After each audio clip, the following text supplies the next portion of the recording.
Welcome back. We'll take a look at sports now. Here's Charles Eruka.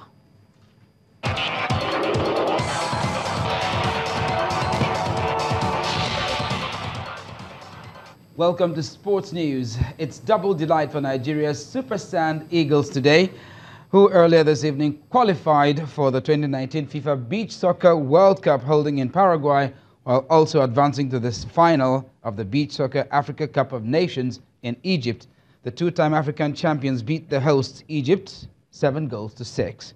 Nigeria were ahead 2-1 at the end of the first period and extended the lead to 4-3 at the end of the second period.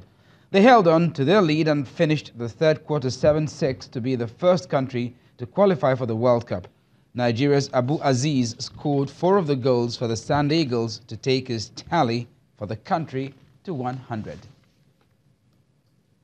Meanwhile, the national under-20 team has advanced to the semi-finals at the under-20 Wafu Cup in Lome, Togo. The Flying Eagles this evening beat arch-rivals Ghana 4-2 to advance to the last 4. Coach of the side, Paul Agbogun, made 3 changes to his side that were held to a goalless draw by Niger on Monday.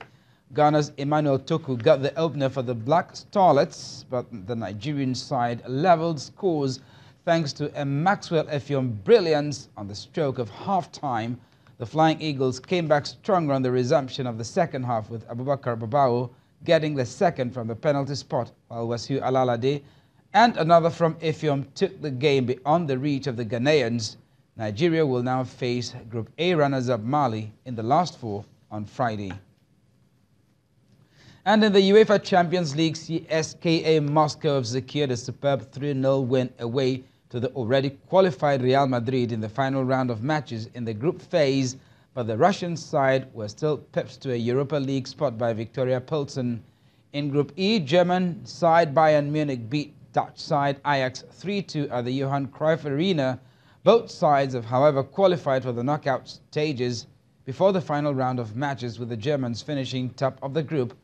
Benfica also got the Europa League spot in that group following a 1-0 win against AEK Athens. Manchester City defeated Hoffenheim 2-1. Lyon picked the runners-up spot thanks to a 1-0 draw against Shakhtar. Valencia beat Manchester United 2-1 to seal a Europa League spot, while Young Boys stunned Group H leaders Juventus 2-1 in the final round of matches in Group H.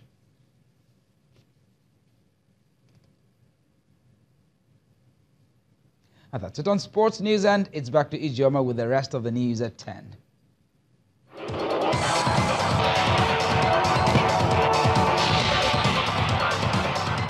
Thanks a lot, Charles. UK Prime Minister Theresa May has won a confidence vote in Parliament after 48 of her Conservative MPs called for one to be held. A defiant Mrs May had earlier vowed to contest the vote with everything that she's got. She warned that a new Prime Minister would be faced with a choice of delaying or even stopping Brexit, but of course that has been overtaken by events. Now, 3 years ago, in the French capital, countries agreed to do everything they could to keep global temperatures to well under 2 degrees Celsius and as close as possible to 1.5 degrees Celsius. And now in Poland, with 2018 chosen by the parties themselves as the deadline for the adoption of the rulebook, 197 parties of the UN Climate Change Convention are gathered to agree on how they'll achieve the Paris commitments collectively. Our correspondent Ayola Kazim looks at the negotiations so far in Poland. Distinguished delegates. The ministers here have only one goal: to agree a concrete plan to implement the 2015 Paris climate deal. This may sound easy, but historically, climate negotiations are almost always fraught with difficulties. And this meeting in Katowice is not different. We heard that finance have not been able to agree. We have also heard that technology, as at yesterday, on 4 areas, they were not able to agree. And of course, response change, where we are looking at the modalities, we are looking at the functions, we are looking at the work program, which was also not agreeable. These ones, I don't know what will happen. We have The civil society says there is a climate emergency and politics must recognize the people who suffer the impact of climate change. Paris Agreement is not just about solar panels and wind farms. It's about people. It's about planet.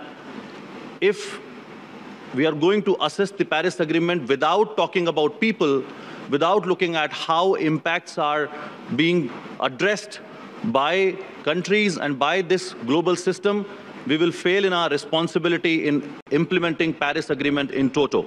The United Nations Secretary General joined the closing meeting of the Talanoa Dialogue. His message is as dramatic as it is challenging. To waste this opportunity in Katowice would compromise our last best chance to stop runaway climate change. It would not only be immoral, it would be suicidal. I do not want my granddaughters or anybody else's to suffer the consequences of our failures. They would not forgive us if uncontrolled and spiraling climate change would be our legacy to them. After a year-long process, the Talanoa Dialogue ends in Katowice with a call for action. It asks participants to increase ambition. There is still time for those nations who have yet to make the necessary commitment to board our canoe on our voyage to a zero-carbon, clean energy future. Well, the clock is ticking and there are many issues unresolved. What remains to be seen is how the ministers reach an agreement within the next few days. From the United Nations Climate Conference in Katowice, I'm Ayola Kasim reporting for Channels Television News. And the main news again. The presidential candidates of the People's Democratic Party and the Allied Congress Party of Nigeria today signed the Peace Pact ahead of the 2019 elections. Both Alhaji Atiku Abubakar and Dr. Obi Ezekwesili challenged President Muhammadu Buhari to sign the Electoral Act Amendment Bill into law. The Independent National Electoral Commission today held consultations on ways to tackle the menace of vote buying, describing it as a threat to the electoral process. And UK Prime Minister Theresa May today won a confidence vote in Parliament by a wide margin, surviving a challenge to her leadership of the Conservative Party. Well, that's the news at 10 tonight. Thanks a lot for staying with us. And we John Michael Nyato. Good night.